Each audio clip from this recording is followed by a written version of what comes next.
भागवतम सप्तम स्कंद, अष्टम स्कंद शुरुआत हम लोग कर चुके थे। आठवां स्कंद मनवंतर, अलग अलग मनुओं की कथा है। वास्तव में भगवान की ही कथा है, लेकिन भगवान की कोई भी लीला, कोई भी गुण बिना भक्तों के वर्णन करना संभव नहीं है।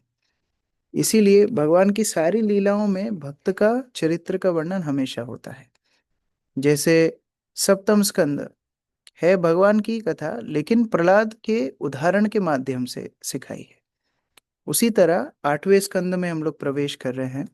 आठवां स्कंद मनवंतर, अर्थात अलग अलग मनवंतरों में भगवान के अवतारों का वर्णन है। हमने परसों की कक्षा में भी चर्चा की थी किस तरह स्वयंभू मनु के परिवार के वर्णन हो चुका है। अभी बाकी मनु भी हैं जिनके कार्यकाल में भगवान अवतार लेते हैं। और स्वयंभू मनु की भी ज्यादा चर्चा पहले नहीं हुई, थोड़ी चर्चा इधर भी है पहले अध्याय में। क्योंकि स्वयंभू मनु की चर्चा केवल होती है जब कर्दम मुनि का विवाह होता है। कर्दम मुनि के विवाह के समय पर जब देवहूति को लेकर के स्वयंभू मनु आते हैं और सुंदर वार्तालाप कर्दम मुनि और स्वयंभू मनु के बीच में होता है। याद आ रहा है किस तरह क्या वार्तालाप होता है? प्रफुल्ल प्रभु, क्या वार्तालाप होता है दोनों के बीच में?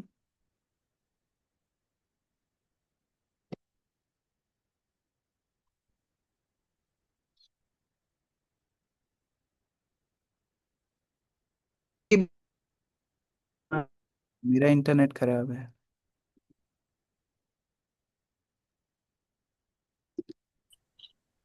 हरे कृष्णा। हाँ, अभी बोलिए, मेरा इंटरनेट बीच में अटक गया था, अभी बोलिए। प्रभु जी, साख्य दर्शन का वर्णन होता है दोनों के बीच में। नहीं नहीं नहीं। और कोई? हरे कृष्णा देवी। हरे कृष्णा। हाँ, जो माता जी बोली। हाँ, मैं प्रभु जी वो देवहूति को अपनी पुत्री को कदम मुनि से ब्याह करने के लिए लगते हैं। हाँ, कर्दम मुनि के अंदर वासना होती है। वासना तो अच्छा शब्द नहीं है, नेगेटिव है। उनके अंदर एक इच्छा होती है कि अगर मेरा विवाह एक सजातीय कन्या से हो, जिनका भाव भी हमारे जैसा हो, तो हम साथ में मिल करके भगवान की सेवा करेंगे। लेकिन करदम मुनि और स्वयंभू मनु के बीच में क्या बातचीत होती है? जब स्वयंभू मनु अगले दिन आते हैं अपनी कन्या को लेकर के, उन दोनों के बीच में क्या बातचीत होती है?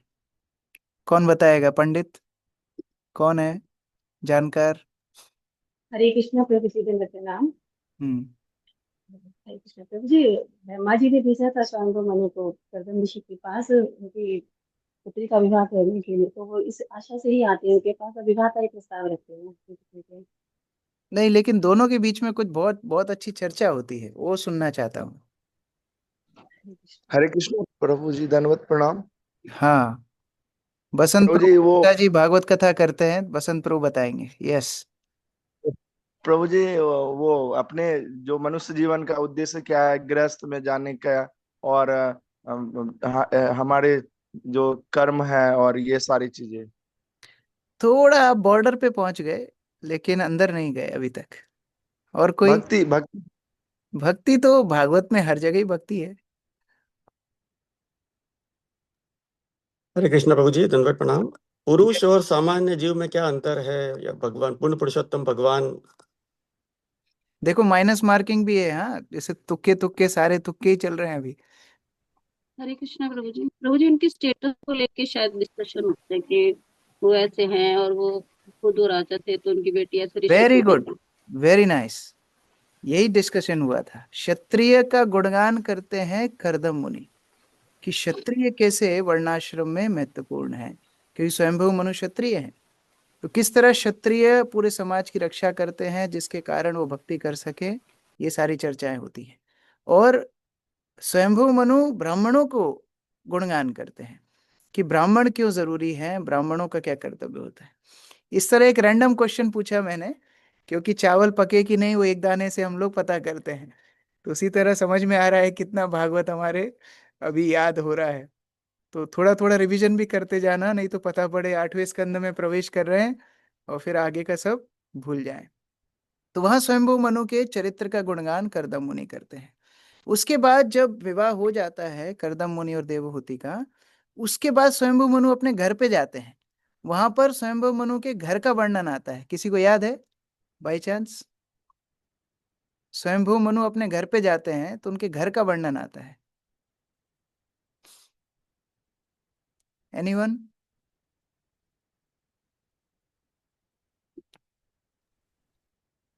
कितने, 200 लोग हैं क्लास में? कितने? हाँ, यस। उनका घर कुटिया कुटिया टाइप था और वहां पे जानवर थे और ये सब वो था शायद। करदम मुनि का घर है, वो ठीक है। मैं बोल रहा हूँ स्वयंभू मनु अपने घर में वापस जाते हैं विवाह करा के।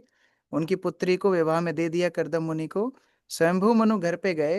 अब स्वयंभू मनु के घर का वर्णन है कि उनके घर में कुछ विशेष वर्णन है। किसको याद है? विशाल राज्य था मतलब। हाँ, विशाल राज्य था। Very good. और विशाल स्वर्ग राज्य तो जैसा है ही, सारा मनवंतरी उनके अंडर है। और क्या? स्वर्ग जैसा सब हाँ, और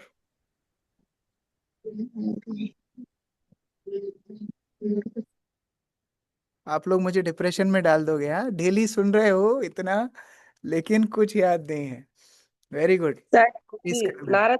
नारद मुनि आते हैं उनके जाने के बाद शायद उनके महल में। नहीं नहीं नहीं नहीं नहीं। स्वयंभू मनु के महल का वर्णन है कि उनके महल में हमेशा भगवान की कथा और कीर्तन चलते रहते थे, हमेशा। और इसीलिए स्वयंभू मनु भौतिक प्रकृति के किसी भी प्रभाव से ग्रस्त नहीं थे। हमेशा, यद्यपि पूरे मनवंतर का भार उनके ऊपर है, लेकिन फिर भी स्वयंभू मनु के घर में हमेशा हरि कीर्तन हरि कथा चलती रहती थी। इस कारण से वो हर चीज से अछूते रहे। और वही आपने कल भी पढ़ा। कल आपने पढ़ा किस प्रकार स्वयंभू मनु राज्य में ज्यादा इंटरेस्टेड नहीं थे। यद्यपि गृहस्थ थे, यद्यपि इतना राज्य उनके पास था, यद्यपि सारी जिम्मेदारियां थी, फिर भी उसमें ज्यादा उनका मन नहीं लगता था। इसलिए कहाँ गए थे? अभी कल का तो याद होगा, कहाँ जाने का तैयारी की थी? कल का भी याद जंगल है? में। हाँ, जंगल में। जंगल में किसके साथ? उनकी पत्नी के साथ। के साथ, शत्रुघ्न के साथ। पत्नी का नाम क्या? शत्रुघ्न। हाँ, वेरी गुड। सुनंदा। तो सुनंदा नहीं, शत्रुपा। शत्रुपा। हाँ, तो शत्रुपा और स्वयंभू मनु जंगल में गए हैं। यहाँ पर लिखा है शत्रुपा के पति स्वयंभू मनु स्वभाव से इंद्रिय भोग के प्रति तनिक भी आसक्त नहीं थे। अतएव उन्होंने अपने विलासमय राज्य को त्याग दिया और अपनी पत्नी सहित तपस्या करने के लिए जंगल में चले गए। श्लोक संख्या 8 से आगे। सुनंदयाम वर्षशतम पदेकेन भुवं स्पृशन् तप्यमानः तपः घोरम इदम अन्वाह भारत। यस, किरण माता जी पढ़िए। हरे कृष्णा। हे भरतवंशी शंभु मनु अपनी पत्नी सुमिति समिति के जंगल में प्रवेश होने के बाद सुनंदा नदी के तट पर एक पांव पर खड़े रहे। इसी प्रकार केवल एक पांव से पृथ्वी को स्पर्श करते हुए उन्होंने 100 वर्ष तक महान तपस्या की। तपस्या करते समय वे इस प्रकार बोले। हरे तो कृष्ण। यहाँ पर वर्णन आ रहा है किस प्रकार अपनी पत्नी के साथ स्वयंभू मनु वन में गए। और वन में पिकनिक मनाने के लिए नहीं गए, वन में तपस्या करने के लिए गए। तो अभी दोनों तपस्या कर रहे हैं सुनंदा नदी के तट पर, एक पैर पर खड़े होकर के। भुवम स्पर्शम, एक पैर से पृथ्वी को स्पर्श कर रहे हैं, मतलब बाकी दूसरा पैर ऊपर है। तपस्या कर रहे हैं, तपा घोरम, घोर तपस्या चल रही है। और क्या मनोभाव है आगे बता रहे हैं। गौरी शंकर प्रभु, तात्पर्य। श्री विश्वनाथ चक्रवर्ती ठाकुर ने टीका की है कि वह शब्द का अर्थ है कि वे जब कर रहे थे या खुशखुशा रहे थे, किसी को भाषण नहीं दे रहे थे। तो इस प्रकार ये जो आगे वचन है, ये ऐसा नहीं किसी को प्रवचन कर रहे थे, ये मन ही मन चिंतन कर रहे थे कि मैं कैसे भगवान से विलग हो गया, कैसे मैं भगवान से जुड़ सकता हूँ। इस तरह मन ही मन चिंतन कर रहे हैं। श्री मनोरुवाच येन चेतयते विश्वम विश्वम चेतयते नयम यो जागृति शयनेस्मिन् नायम तम वेद वेदसा। विनोद प्रभु। हरे कृष्ण प्रभु, धन्यवाद प्रणाम। श्री मनु ने कहा, परम पुरुष ने इस चेतन भौतिक जगत की सृष्टि की है। ऐसा नहीं है कि इस भौतिक जगत से उनकी उत्पत्ति हुई हो। जब सब कुछ निस्तब्ध रहता है तब परम पुरुष साक्षी रूप में जगे रहते हैं। जीव उन्हें नहीं जानता, किंतु वे सब कुछ जानते रहते हैं। ठीक है। अभी जो सारी सृष्टि के राजा हैं स्वयंभव मनु, वो सारी सृष्टि का अनुभव रखते हैं। राजा से ज्यादा राज्य के बारे में किसको पता होगा? लेकिन वो ये बोल रहे हैं सारी सृष्टि जो दिख रही है भौतिक जगत, ये भगवान के अंश मात्र है। भगवान इस भौतिक जगत के स्रोत हैं और इससे पृथक भी हैं। ये भौतिक संसार प्रकट प्रकट प्रकट अप्रकट हो सकता है, लेकिन भगवान हमेशा शाश्वत बने रहते हैं। अगर भगवान को कोई जान जाए तो वो सब कुछ जान सकता है। रघुवीर प्रभु। हरे कृष्ण। तात्पर्य, यहाँ भगवान और जीवों का अंतर दिया गया है। नित्यो नित्यानाम चेतन चेतनानाम। वेदों के अनुसार भगवान परम नित्य जीव है। परम पुरुष तथा सामान्य जीवों में यही अंतर है कि जब इस भौतिक विश्व का संहार होता है तो सारे जीव विस्मृति में, स्वप्न में या अचेतन अवस्था में मौन रहते हैं, किंतु परम पुरुष प्रत्येक वस्तु के साक्षी बनकर जागते रहते हैं। इस भौतिक जगत का सृजन होता है, कुछ काल तक यह बना रहता है और फिर नष्ट हो जाता है, किंतु इन सारे परिवर्तनों के दौरान परम पुरुष जगे रहते हैं। सभी जीवों की भौतिक दशा में स्वप्न की तीन अवस्थाएं होती है। जब भौतिक जगत जागृत रहता है और कार्यशील होता है तो यह एक प्रकार का स्वप्न है, जागृत स्वप्न। जब जीव सो जाते हैं तो वे फिर स्वप्न देखते हैं, और जब प्रलय के समय वे अचेतन अवस्था में होता है तो यह जगत अप्रकट रहता है, तो सारे जीव एक अन्य स्वप्नावस्था में प्रवेश करते हैं। अतएव वे इस भौतिक जगत में किसी भी अवस्था में स्वप्न देखते रहते हैं, किंतु आध्यात्मिक जगत में हर वस्तु जागृत होती है।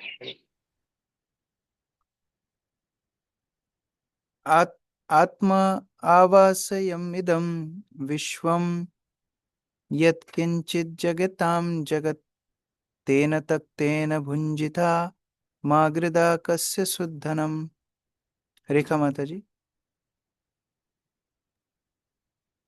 इस ब्रह्मांड में भगवान परमात्मा रूप में सर्वत्र जहाँ कहीं भी चर तथा अचर प्राणी है विद्यमान है।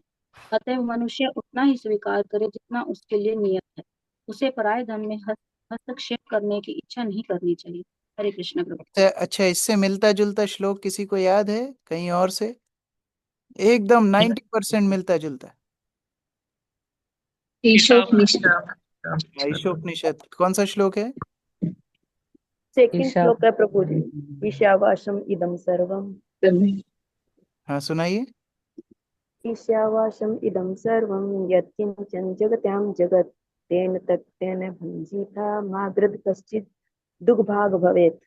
ना, माँ गृदा कस्य स्विद्धनम, यहाँ पर जो लिखा है वही सेकंड लाइन तो पूरी हूबहू है।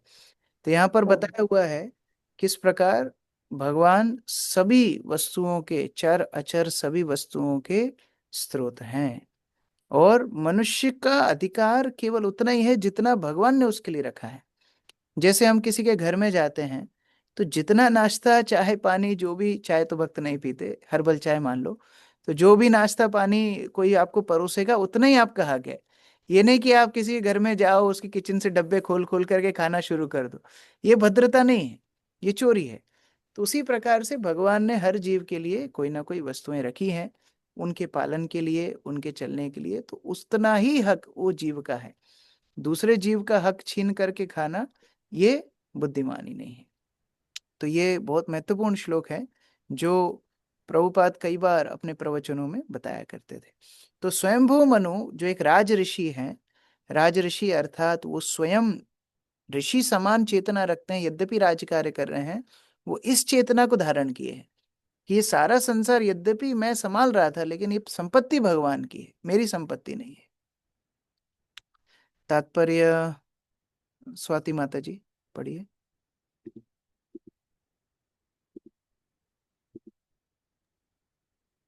स्वयंभू मनुष्य भगवान के दिव्य दिव्य स्थिति बतलाकर अपने पुत्रों तथा पौत्रों को अब उपदेश दे रहे हैं कि ब्रह्मांड की सारी संपत्ति पूर्ण पुरुषोत्तम भगवान की है। मनु का यह उपदेश न केवल अपने पुत्रों पौत्रों के लिए है, अपितु सारे मानव समाज के लिए है। मनुष्य शब्द मनु से व्युत्पन्न है, क्योंकि मानव समाज के सारे सदस्य मूल मनु के वंशज है। श्रीमद् भगवत गीता में भी मनु का उल्लेख है, जहाँ श्री भगवान कहते हैं, इमं विवस्वते योगम प्रोक्तवान अहम व्ययम विवस्वान मनवे प्रह मनुरिक्षु वा कवे अब्रहवित। मैंने इस अविनाशी योग विज्ञान की शिक्षा सूर्यदेव विवस्वान को दी और विवस्वान ने इसे मनुष्य जाति के पिता मनु को बतलाया। फिर मनु ने आगे इस इक्ष्वाकु को बतलाया। स्वयंभू मनु तथा वैवस्वान मनु का उत्तरदायित्व एक जैसा है। वैवस्वत मनु सूर्यदेव विवस्वान से उत्पन्न हुए, जिसका पुत्र इक्ष्वाकु पृथ्वी का राजा हुआ। चूंकि मनु मानवता के आदि पिता समझे जाते हैं, अतः मानव समाज को चाहिए कि उनके उपदेश का पालन करे। इस प्रकार यहाँ पर बताया जा रहा है कैसे मनु अर्थात हमारे पूर्वज, हम जिनके वंशज हैं, वो विरासत में हमको भगवान की भक्ति करने का आदेश दे करके जा रहे हैं। सारे पिता माता बच्चों को कुछ ना कुछ विरासत दे करके जाते हैं। सबसे कीमती वस्तु बच्चों के लिए रख के जाते हैं। भारतवर्ष में, पाश्चात्य जगत में तो माता पिता भी नहीं चाहते कि बच्चे उनके साथ रहें, तो बड़े होते ही उनको घर से बाहर निकाल देते हैं, और बच्चे भी नहीं चाहते माता पिता के साथ रहना। लेकिन भारतीय संस्कृति या वैदिक संस्कृति ऐसी है जहाँ पर माता पिता बच्चों को कुछ विरासत देते हैं। तो श्रील प्रभुपाद बता रहे हैं, ठीक, कहाँ से पिकअप करेंगे? एयरपोर्ट से। तो कितने बजे? हाँ ठीक। तो यहाँ पर बता रहे हैं कि स्वयंभू मनु विरासत में या कोई से भी मनु उनका उत्तरदायी है कि किस प्रकार अपने वंशजों को कृष्ण चेतना का उपदेश करें।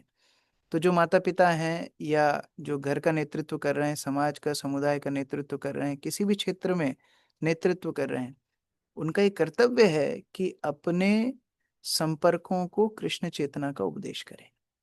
ये महत्वपूर्ण बात है। केवल अनुयायी बढ़ाना ये हमारा उद्देश्य नहीं है। कई संस्थाएं ऐसी होती हैं जिनके कई करोड़ों करोड़ों अनुयायी होते हैं, लेकिन वो कृष्ण भावनामृत आंदोलन का उद्देश्य नहीं है। हमारे अनुयायी जो होंगे, हमारी संस्था के अनुयायी जो होंगे, उनको कृष्ण चेतना में विकसित करना, ये संस्था के नेताओं का कार्य होगा। हरिप्रिया माता जी आगे पढ़िए। स्वयंभू मनु, तो मुझे यहीं से ही पढ़ना है ना। हाँ, स्वयंभू मनु उपदेश देते हैं। स्वयंभू मनु उपदेश देते हैं कि जो कुछ भी आध्यात्मिक जगत तथा इस भौतिक जगत में विद्यमान है, वह उन भगवान की संपत्ति है, जो सर्वत्र परम चेतना के रूप में उपस्थित है। जैसा कि भगवत गीता में पुष्टि हुई, क्षेत्रम चापि महाविद्यम तत् क्षेत्रेषु भारत। प्रत्येक क्षेत्र में अर्थात प्रत्येक शरीर में परमेश्वर परमात्मा के रूप में उपस्थित है। प्रत्येक आत्मा को एक शरीर प्रदान किया जाता है जिसमें वह रहे और परम पुरुष के आदेशानुसार कर्म करे। अतः परमात्मा भी प्रत्येक शरीर में उपस्थित रहता है। हमें यह नहीं सोचना चाहिए कि हम स्वतंत्र हैं, प्रत्युत हमें यह समझना चाहिए कि हमें भगवान की कुल संपत्ति का एक अंश मिला है। ऐसा ज्ञान पूर्ण साम्यवाद की ओर ले जाएगा। साम्यवादी अपने अपने राष्ट्रों को लेकर सोचते हैं, किंतु यहाँ पर जिस आध्यात्मिक साम्यवाद का उपदेश दिया गया है वह राष्ट्रव्यापी नहीं, अपितु संपूर्ण ब्रह्मांड के निमित्त है। किसी राष्ट्र या किसी व्यष्टि व्यक्ति का अपना कुछ नहीं होता।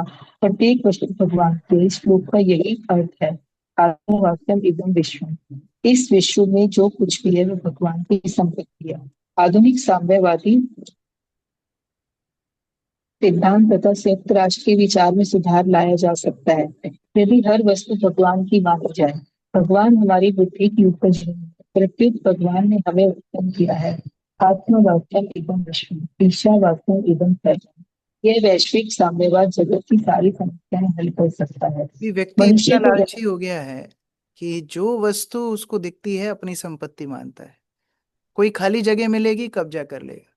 अभी चांद पर गए हैं कि नहीं गए वो भी एक विषय है, वो चर्चा का विषय है। लेकिन अगर एक बार मान लें कि गए भी हैं, तो फिर बोलते हैं ये हिस्सा हमारा है, ये हिस्सा हमारा है। अभी वहां भी बांटना शुरू कर दिया। एंटार्क्टिका है जहां पर ज्यादा जीवन नहीं है, वहां जाके भी सबने अपने अपने झंडे गाड़ दिए, ये हिस्सा हमारा है, ये हिस्सा हमारा है। इतना स्वार्थी व्यक्ति है, सोचता है ये वस्तु किसी की नहीं है, ये मेरी है। लेकिन ईशावास्यम इदम सर्वम, सारी वस्तुएं भगवान की है। कोई कैसे उनके ऊपर अपना अधिकार जता सकता है? तो वास्तविक आध्यात्मिक साम्यवाद क्या होगा? भगवान की सारी संपत्ति है और हम सब उतना ही इस्तेमाल करें जितना हमारे जीवन के लिए आवश्यक है। तो उस प्रकार से अगर हम जीवन जिएंगे तो कोई कमी नहीं है। भगवान ने प्रकृति ऐसी बनाई है कि अभी जितनी जनसंख्या है उससे 10 गुनी 20 गुनी जनसंख्या भी पृथ्वी पर आ जाए, कोई कमी नहीं है। कमी क्यों है? क्यों लोग कोसते हैं जनसंख्या बढ़ने के कारण ये हो रहा है, समस्या हो रही? क्योंकि डिस्ट्रीब्यूशन इज नॉट प्रॉपर। हर व्यक्ति लालच करके अपने स्वार्थ के लिए चीजें हड़पता जा रहा है और दूसरे उससे वंचित रहते जा रहे हैं। परमवीर प्रभु आगे पढ़िए। हरे कृष्ण प्रभु, दंडवत प्रणाम। मनुष्य को वैदिक साहित्य से यह सीखना चाहिए कि मनुष्य का शरीर भी उसकी संपत्ति नहीं है, यह तो उसे उसके कर्मों के अनुसार दिया गया है। कर्मणा देव नेत्राण जंतु देहोत्पत्ते। 84 लाख योनियों में विभिन्न शरीर यंत्र है जो प्रत्येक व्यक्तिगत जीव को दिए गए हैं। इसकी पुष्टि श्रीमद् भगवद गीता 18.61 में की गई है। ईश्वर सर्वभूतान देहो अर्जुन तिष्ठति ब्रह्मय सर्वभूतानि यंत्रारूढ़ानि माया। पेज पलटने पड़ेगा। हे अर्जुन, श्री भगवान सबके हृदय में स्थित है और उन सारे जीव की गतिविधियों का निर्देशन कर रहे हैं जो मानव भौतिक शरीर से बने यंत्रों पर आरूढ़ है। श्री भगवान परमात्मा के रूप में हर एक के हृदय में स्थित रहते हैं और प्रत्येक जीव की इच्छाओं का अवलोकन करते रहते हैं। श्री भगवान इतने दयालु हैं कि वे जीव को उपयुक्त शरीरों में नाना प्रकार की इच्छाओं का भोग करने का अवसर प्रदान करते हैं। ये शरीर मात्र मशीन यंत्र जैसे हैं। यंत्रारूढ़ानि माया, ये यंत्र बहिरंगी शक्ति के भौतिक अवयवों से बनाया जाता है और इस प्रकार जीव अपनी अपनी इच्छाओं के अनुसार सुख या दुख भोगते हैं। यह अवसर परमात्मा द्वारा प्रदान किया जाता है। तो कितनी सोचने वाली बात है। क्योंकि हर वस्तु बाकी वस्तुएं तो दूर की बात, हमारा शरीर भी हमारी संपत्ति नहीं है, वो भी भगवान की संपत्ति है। तो किसकी सेवा में लगना चाहिए? शरीर, ये भगवान की सेवा में लगना चाहिए। मुझे आज बहुत सुंदर एक भक्त ने कुछ फोटोज भेजे, मैं आप लोगों को दिखाता हूँ। बहुत ही सुंदर प्रभुपाद के ऊपर।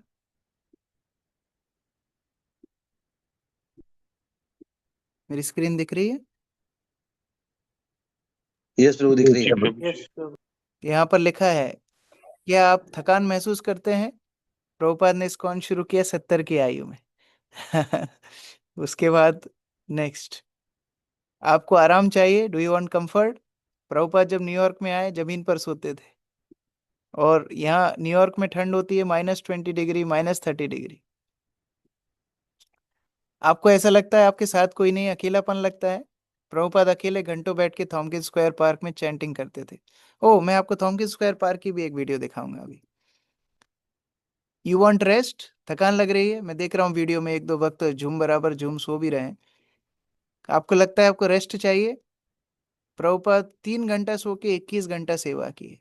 ही रेस्टेड 3 आवर्स, सो 21 आवर्स। आपको लगता है बहुत स्ट्रगल कर रहे हो? ही बेग्ड, उन्हें भिक्षा मांगी, भीख मांगी पुस्तकें प्रिंटिंग करने के लिए। इतना प्रभुपाद ने संघर्ष किया। अभी मैं थॉमकिंस स्क्वायर पार्क की 2 वीडियो दिखाता हूँ। हम लोग जब वहां दर्शन करने के लिए गए थे, जहां इस्कॉन का प्रचार शुरू हुआ, वहां का ये है। और आप देखिए, ये पेड़ है जिस पेड़ से नीचे बैठ के प्रभुपाद ने कीर्तन करते थे। कई घंटों घंटों तक कीर्तन करते थे। और एक दिन वो कीर्तन इतना फेमस हो गया, बहुत सारे युवा युवती आकर के प्रभुपाद के पास बैठ करके कीर्तन करने लगे। फिर वो खड़े होकर नृत्य भी करने लगे और इस तरह इस्कॉन प्रचलित हो गया। तो अभी अमेरिकी सरकार ने ये पेड़ को राष्ट्रीय धरोहर घोषित किया है। और यहाँ एक प्लेट भी लगाई है कि हरे कृष्णा ट्री है, और ये ट्री है जहां से हरे कृष्णा आंदोलन का संकीर्तन शुरू हुआ।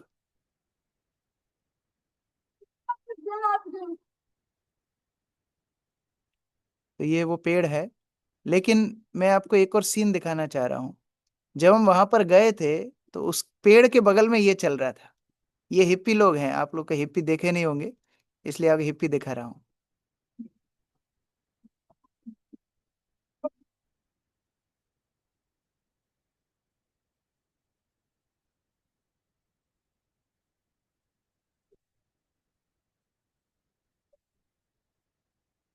आप लोगों में से कौन कौन हिम्मत करेंगे ऐसे लोगों को प्रचार करने के लिए? प्रभुपाद ऐसी जगह में बैठ के कीर्तन करते थे, आज भी वहां इस तरह होता है। तो ऐसी जगह बैठ के श्रील प्रभुपाद कीर्तन करते थे अकेले, क्यों? शरीर को भगवान की सेवा में लगाया है, और इसीलिए भगवान ने उनके साथ ऐसा आदान प्रदान किया जिससे इन हिप्पियों के हृदय में भी कृष्ण भक्ति का संचार हो गया। ये है आध्यात्मिक साम्यवाद। आरती माता जी आगे पढ़िए। क्योंकि हर वस्तु परमेश्वर की है, अतएव मनुष्य को चाहिए कि दूसरे की संपत्ति का अपहरण ना करे। हम में अनेक वस्तुओं को बनाने की प्रवृत्ति है। विशेष रूप से आजकल हम गगनचुंबी प्रासादों को बना रहे हैं और अन्य भौतिक सुविधाओं का विकास कर रहे हैं, किंतु हमें यह जान लेना चाहिए कि गगनचुंबी प्रासादों तथा यंत्रों को बनाने में जिन अवयवों की आवश्यकता होती है, उन्हें पूर्ण पुरुषोत्तम भगवान के अतिरिक्त अन्य कोई नहीं बना सकता। सारा जगत 5 तत्वों के मेल के अतिरिक्त और कुछ नहीं है। तेजो वारी मृदाम यथा विनिमयः। गगनचुंबी प्रासाद मिट्टी, जल तथा अग्नि का ही रूपांतर है। मिट्टी तथा जल को मिलाकर अग्नि में पकाकर ईंट बनाते हैं, और इन्हीं ईंटों से गगनचुंबी प्रासाद की ऊंची रचना होती है। यद्यपि ईंटें मनुष्य द्वारा बनाई जा सकती है, किंतु उनके अवयव उसके द्वारा निर्मित नहीं होते। निसंदेह निर्माता के रूप में मनुष्य श्री भगवान से वेतन प्राप्त कर सकता है। यही यहाँ पर कहा गया है, तेन त्यक्तेन भुंजिताः। मनुष्य विशाल गगनचुंबी प्रासाद तो बना सकता है, किंतु निर्माता, व्यापारी या मजदूर कोई भी इसके स्वामित्व का दावा नहीं कर सकता। स्वामित्व तो उस व्यक्ति का होता है जिसने इस प्रसाद के लिए धन का व्यय किया है। श्री भगवान ने जल, मिट्टी, वायु, अग्नि तथा आकाश की रचना की है, और कोई भी इनका उपयोग करके वेतन प्राप्त कर सकता है। तेन त्यक्तेन भुंजिताः, किंतु कोई स्वामित्व नहीं जता सकता। यह परिपूर्ण साम्यवाद है। बड़ी बड़ी इमारतें बनाने की हमारी प्रवृत्ति का उपयोग केवल बड़े एवं कीमती मंदिरों को बनवाने के लिए होना चाहिए, जिसमें पूर्ण पुरुषोत्तम भगवान का अर्च विग्रह स्थापित किया जाए।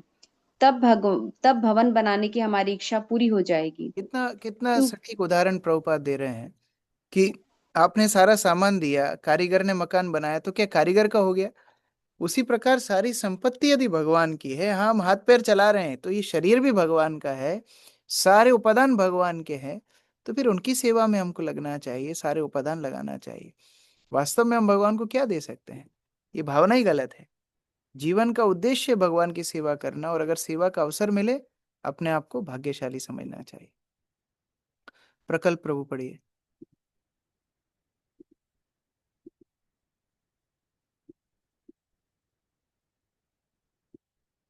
ओजस्विनी माता जी। क्योंकि हरे कृष्ण पूर्ण पर सारी संपत्ति भगवान अतएव प्रत्येक वस्तु श्री भगवान को अर्पित की जानी चाहिए, और हमें मात्र प्रसाद ग्रहण करना चाहिए। तेन त्यक्तेन भुजिता, हमें हमारी आवश्यकता से अधिक प्राप्त करने के लिए आपस में लड़ना नहीं चाहिए। जैसा कि श्री नारद मुनि ने महाराज युधिष्ठिर से कहा, यावत ब्रियत जठराम तावत स्वत्वम ही देहिनाम, अधिकम योगाभ्यमन्यत स्तनो दंडिमर्हति। मनुष्य को चाहिए कि उतनी ही संपत्ति के स्वामित्व का दावा करे जितनी शरीर निर्वाह के लिए पर्याप्त हो, किंतु जो इससे अधिक के स्वामित्व की इच्छा जताता है वह चोर है और प्रकृति के नियमों के द्वारा दंडित होने योग्य है। श्रीमद् भागवतम 7.14.8। निसंदेह हमें खाने, सोने, मैथुन करने तथा रक्षा करने की आवश्यकता पड़ती है, आहार, निद्रा, भय, मैथुन। किंतु जब पूर्ण पुरुषोत्तम भगवान ने पक्षियों तथा मधुमक्खियों तक के लिए इन जीवन आवश्यकताओं की पूर्ति कर रखी है, तो फिर वे मनुष्यों के लिए क्यों न करें। आर्थिक विकास की कोई आवश्यकता नहीं है, हर एक वस्तु पहले से दी हुई है। अतएव मनुष्य को यह समझना चाहिए कि प्रत्येक वस्तु भगवान श्री कृष्ण की है और इसी विचार से प्रसाद ग्रहण किया जा सकता है। किंतु यदि कोई दूसरों के हिस्से में हस्तक्षेप करता है तो वह चोर है। हमें आवश्यकता से अधिक कोई भी वस्तु स्वीकार नहीं करनी चाहिए। अतएव यदि भाग्यवश हमें प्रचुर धन प्राप्त हो जाए तो हमें सदैव यह मानना चाहिए कि यह पूर्ण पुरुषोत्तम श्री भगवान का है। कृष्ण भावनामृत में हमें पर्याप्त धन मिलता है, लेकिन हमें कभी यह नहीं समझना चाहिए कि यह धन हमारा है। यह तो पूर्ण पुरुषोत्तम भगवान का है और कार्यकर्ताओं अर्थात भक्तों के समान रूप से वितरित कर दिया जाना चाहिए। किसी भक्त को यह दावा नहीं करना चाहिए कि यह धन या संपत्ति उसकी है। यदि कोई यह सोचता है कि इस विराट ब्रह्मांड की संपत्ति का कोई भी अंश उसका है तो उसे चोर समझना चाहिए और वह प्रकृति के नियमों द्वारा दंडनीय है। देवी हृषा गुणमयी मम माया दुरत्यया। कोई ना तो भौतिक प्रकृति की चौकसी से बच सकता है, ना उससे अपने इरादे छिपा सकता है। यदि मानव समाज नियम के विरुद्ध यह दावा करता है कि इस ब्रह्मांड की आंशिक या पूरी संपत्ति मनुष्य जाति की है, तो सारे मानव समाज को चोरों का समाज होने का शाप मिलेगा और इस चोरों के समाज को प्रकृति के नियमों द्वारा दंडित किया जाएगा। हरे कृष्ण। जैसे भौतिक सरकारें चोरों को सजा देती हैं, उसी प्रकार ये जो पूरे भौतिक जगत की माया सरकार है, माया शक्ति भगवान की इसकी सुरक्षा कर रही है। वो दंड देती है उनको जो भगवान की सेवा में अपने आप को, अपनी वस्तुओं को नहीं लगाते। तो भक्त समझदार हैं। भक्त अपने एक एक कण को, अपने अपने समय को, शारीरिक शक्ति, धन इत्यादि सबको भगवान की सेवा में लगाते हैं। तो इस प्रकार से वो आनंद में रहते हैं, जीते जी भी और मरने के बाद भी भगवान के धाम में प्रवेश करते हैं। बहुत सुंदर लंबा चौड़ा तात्पर्य श्रील प्रभुपाद ने दिया। आगे कल पाठ करेंगे 11 नंबर श्लोक से। हरे कृष्ण। ग्रंथराज श्रीमद् भागवतम की जय, श्री प्रभुपाद की जय। किसी का कोई प्रश्न है? यस, रेवती जीवन प्रभु। प्रभु अभी जी तात्पर्य में बताया था कि आबादी एक अपना है, कोई प्रॉब्लम नहीं है, क्षेत्र तो बहुत है, लेकिन लोग अपने कब्जा करके उसके ऊपर। तो फिर ये सनातनी धर्म जो हमारे लोग हैं, ये तो जनरली विवाह के बाद इनका टेंडेंसी ये होती है कि हमारे को एक या दो ही बच्चे चाहिए। तो प्रभु जी इस हिसाब से देखा जाए तो कुछ समय के बाद तो हम सनातनी रहेंगे ही नहीं इस धरातल पे। अभी जो एक दो हैं वो भी तो सनातनी नहीं है प्रभु जी। सबसे बड़ी बात तो वो है, क्योंकि उनके सरनेम भले हिंदू हो, सरनेम भले सनातन धर्म के हो, लेकिन उनको शिक्षा तो सनातन धर्म की है ही नहीं। तो वो अभी मांस खा रहे हैं, वो अभी नशा कर रहे हैं, वो अभी गीता भागवत नहीं जानते, अपनी संस्कृति का पालन नहीं करते, माता पिता गुरु संतों का मंदिर का अनादर करते हैं, दिन भर मोबाइल में लगे रहते हैं। ऐसे सनातनी भी तो मुसलमान जैसे ही है। तो उनमें और मुसलमानों में या दूसरे धर्मों में क्या अंतर रहा? तो जनसंख्या महत्वपूर्ण नहीं है। हमारे भारतवर्ष में एक शंकराचार्य हुए, पूरे बौद्ध धर्म को भारत से बाहर निकाल दिया। इस प्रकार से एक चैतन्य महाप्रभु हुए, पूरे भारतवर्ष में हरे कृष्ण महामंत्र फैला दिया। एक शिला प्रभुपाद हुए, पूरी दुनिया में कृष्ण भक्ति फैला दी। शिक्षा की सबसे बड़ी कमी है। सबसे पहली चीज अगर हमको कुछ देनी है तो भारतवर्ष हो चाहे कोई भी देश हो, सबसे पहले शिक्षा देनी है, आध्यात्मिक शिक्षा। और इसलिए हम सब एकत्र हुए हैं। लेकिन मैं ऑनेस्टली, ईमानदारी से आप लोगों को बोलना चाहता हूँ, मुझे बहुत दुख लगा जब मैंने आज आप लोगों को कुछ प्रश्न पूछे और आप उत्तर नहीं दे पाए। क्योंकि हम लोग ये गंभीर स्टडीज कर रहे हैं, ये कोई इंटरटेनमेंट क्लास नहीं है। तो प्लीज भागवत को गंभीरता से लीजिए। एक एक अध्याय का कम से कम सारांश तो याद रहे। श्लोक की अपेक्षा नहीं है। श्लोक हम लोग ग्रुप में एक डाल रहे हैं, एक हफ्ते में एक श्लोक याद करना, चलो वही काफी है। लेकिन कम से कम जो अध्याय पूर्ण होते जा रहे हैं, स्कंद पूर्ण होते जा रहे हैं, उनका सारांश शिक्षा तो याद रहे। तो बार बार उसको रिवाइज कीजिए। ये शिक्षा हमारे लिए सबसे बड़ा धन है। और तब जाकर के हम वास्तविक सनातनी होंगे। तब जाकर के 4 बंदे भी होंगे पूरी पृथ्वी पे, पूरी पृथ्वी को कृष्ण भक्ति सिखा देंगे। लेकिन ऐसी आबादी सनातनियों की क्या करेंगे जिनको स्वयं अपना धर्म नहीं पता? वो तो विधर्मियों से ज्यादा खतरनाक है, जो अपने नाम के आगे सनातन धर्म का सरनेम लगाए हुए हैं, लेकिन वास्तव में उनको शिक्षा नहीं मालूम। तो बड़ा दुखद स्थिति है। यस, राघव प्रभु। हरे कृष्णा प्रभु जी, प्रणाम। प्रभु जी, मैं गुरु महाराज का एक प्रवचन सुन रहा था, उसमें गुरु महाराज बता रहे थे कि मायापुर में एक जौहरी ने ज्वाइन किया था एक बार, और शिला प्रभुपाद ने पूछा था कि वो अपने साथ, मतलब उसने कुछ टेम्पल को दिया या नहीं, तो गुरु महाराज ने बताया था कि नहीं दिया है, तो प्रभुपाद बोले कि वो रुकेगा नहीं, चला जाएगा, और फिर वो सही में चला गया था। तो इसके बाद गुरु महाराज बता रहे थे कि भगवान ये देखते हैं कि हमने कितना अपने पास रख लिया है, इसके बजाय कि हम उनको क्या दे रहे हैं। तो प्रभु जी, हम ये स्पिरिट कैसे ये डेवलप कर सकते हैं कि ये अपने हमारे पास जितनी सबके लिए आवश्यकता हो सिर्फ उसको ही रखें? सबके लिए लागू होता है, केवल धन के लिए नहीं। ये हमारे समय के लिए भी है। कई भक्त हैं घर में, पूरा दिन उनके पास समय है, कई माताएं हैं उनके पास भी समय है। मैं विवाहित माताओं की नहीं बोल रहा, उनके पास काफी जिम्मेदारियां होती हैं। लेकिन जिनका विवाह नहीं हुआ है, फिर कई यंगस्टर्स हैं उनके पास काफी समय है, फिर कई रिटायर्ड हैं उनके पास काफी समय है, लेकिन मंदिर में आधा घंटा देते हैं। तो ये कंजूसी हुई, क्योंकि बाकी समय किसके लिए रखा है? हमारा घर में बढ़िया सोफा है, गद्दे हैं, तकिए लगे हुए हैं, एसी फिट है, हमारी डायरेक्शन में हवा आती है, बढ़िया हम गर्मी वहीं पर निकालते हैं, ठंड हो जाती है हम वहीं पर हीटर बदल के हीटर लगा देते हैं। तो उस प्रकार से हमारा समय हम बिता रहे हैं। तो भगवान ये नहीं देख रहे कि आप 1 घंटा दे रहे हो, भगवान ये देख रहे हैं 23 घंटे आपने अपने लिए रख रखे हैं। हाँ, कोई बहुत व्यस्त है, पूरा दिन उसको जॉब में भी जाना, परिवार को भी संभालना, बहुत जिम्मेदारियां हैं, वो 10 मिनट भी देगा, भगवान उसकी सराहना करेंगे, क्योंकि वो अपने बचे हुए आधे घंटे में से भी 10 मिनट भगवान को दे रहा है। लेकिन कोई के पास पूरा दिन है और वो आधा घंटा दे रहा है, तो फिर वो स्पिरिट अच्छी नहीं है। इसलिए सबके लिए एक डिटेल काम में नहीं आती। सब बोलेंगे अरे देखो वो तो 1 हफ्ते में एक बार आता है। हो सकता है उनके पास कम समय है, आपके पास तो ज्यादा समय है। आप भगवान के लिए, प्रभुपाद के मिशन के लिए ज्यादा समय दीजिए। कई लोग बोलते हैं कि अरे वो सब मिला के तो 500-500 रुपए दिए रथ यात्रा के लिए, मैं क्यों 50,000 दूं? तो उनके बैंक अकाउंट में हो सकता है 10,000 रुपए हो, आपके बैंक अकाउंट में 1 करोड़ रुपए हो, ये भी अंतर होता है। तो इसीलिए जब हम प्रचार के लिए जाते हैं, कई बार फंड कलेक्शन भी करते हैं, हम कभी अमाउंट नहीं बताते किसी को कि इतना दान आप कर दीजिए। हम बोलते हैं आपको पता है हमारी कितनी आवश्यकता है, और आपको ये भी पता है आपके बैंक में कितना पैसा है। अभी आप निश्चित करो आप कितना भगवान को देना चाहते हो, या आप निश्चित करो। तो इस प्रकार से व्यक्तिगत रूप से हर व्यक्ति को ये परीक्षा करनी चाहिए, स्वयं की, दूसरों की नहीं। कितना समय, कितना सामर्थ्य, कितनी शक्ति मेरे पास है, और कितना ज्यादा से ज्यादा मैं भगवान को दे सकता हूँ। हर व्यक्ति एक समान हो जरूरी नहीं है, संभव भी नहीं है, लेकिन ये परीक्षा सबको अपने आप की करनी चाहिए। यस, मानसी मानसी राधा माता जी। हरे कृष्णा प्रभु जी, दंडवत प्रणाम। प्रभु जी, मेरा कुछ प्रश्न नहीं, पर ये बोल रही हूँ, जैसे आपने बोला पढ़ते बहुत है, सब वो करते, कोशिश भी करते कि हाँ याद रखे, क्योंकि कोई किसी ने प्रश्न पूछा और अपन आंसर दे तो ऐसा लगता है अरे बहुत ज्ञानी है हम, कितना आता है, कितना याद है। पर प्रभु जी, कुछ याद ही नहीं रहता है, ऐसा लगता है, क्योंकि भगवत श्री कृष्ण वो, फिर भागवतम, गीता जी, सब ऐसा लगता है कि खिचड़ी हो गई, जैसे कि क्या याद इसके रखे। लिए दो तो दो समाधान है। इसके लिए दो हाँ, समाधान। एक वही। एक समाधान है कि बार बार सुनना।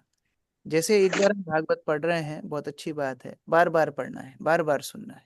तो बार बार जो चीज सुनते हैं वो याद हो जाती है। जैसे महाप्रसादे गोविंदे प्रार्थना, नींद में भी कोई उठा के बोलेगा, सुना देंगे। क्यों? हर बार प्रसाद खाते हैं, उसको बोलते हैं, तो वो कभी नहीं भूलेंगे, बार बार सुना है, बार बार पढ़ा है, तो इसलिए वो याद हो गई। हरे कृष्ण महामंत्र याद है, क्यों? क्योंकि रोज जप करते हैं, तो बार बार बोलने से याद हो गया। एक तो बार बार सुनना है, बार बार पढ़ना है। दूसरा, जो हम सुनते हैं दिन में 5 मिनट निकाल के उसके ऊपर मनन करना है। जैसे आज हमारी बुक रीडिंग हो जाएगी ना, अभी दिन में 5 मिनट निकाल करके, आंखें बंद करके अपने आप से पूछना, आज क्या चर्चा हुई थी? स्वयंभू मनु की चर्चा हुई थी। ओके, स्वयंभू मनु क्या कर रहे थे? तपस्या कर रहे थे। स्वयंभू मनु तपस्या कैसे कर रहे थे? वो मन ही मन भगवान का चिंतन कर रहे थे। ओके, चिंतन में क्या सोच रहे थे? कि ये सारी सृष्टि कैसे भगवान से आती है, भगवान सब चीज के मालिक हैं, और हमको उतना ही लेना है जितना हमारी जीवन के लिए आवश्यक है, बाकी सब भगवान की सेवा में लगाना है। अभी 2-3 मिनट में आपको ये सब मनन करना है, तो फिर वो एकदम पक्का हो जाएगा। और ये दो अगर किसी ने कर लिए, तब तीसरी स्टेप भी आती है। तीसरी स्टेप क्या है?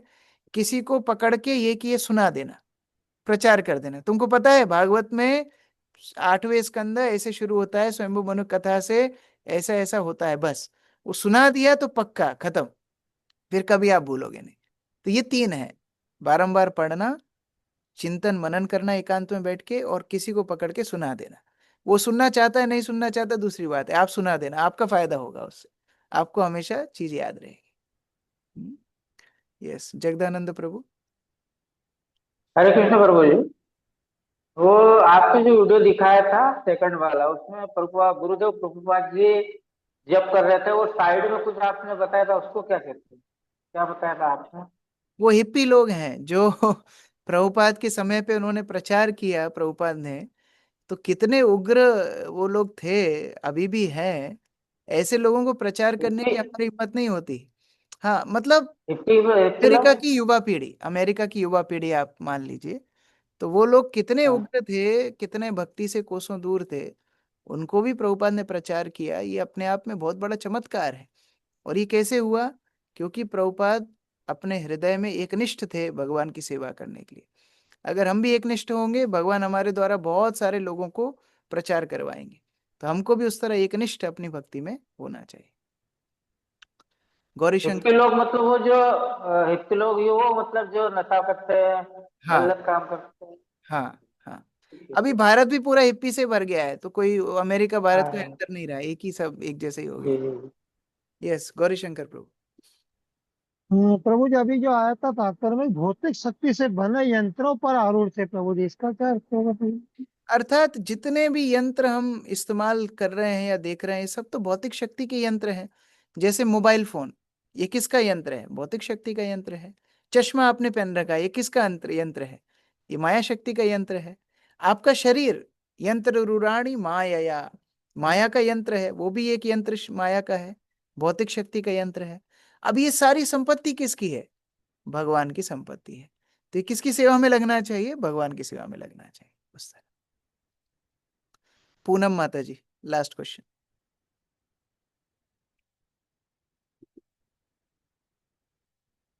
अनम्यूट किया? ओके। हरे कृष्ण। श्रील प्रभुपाद की जय, समवेत भक्त वृंद की जय, भागवत सुनने पढ़ने वालों की जय, याद रखने वालों की जय। हरे कृष्ण।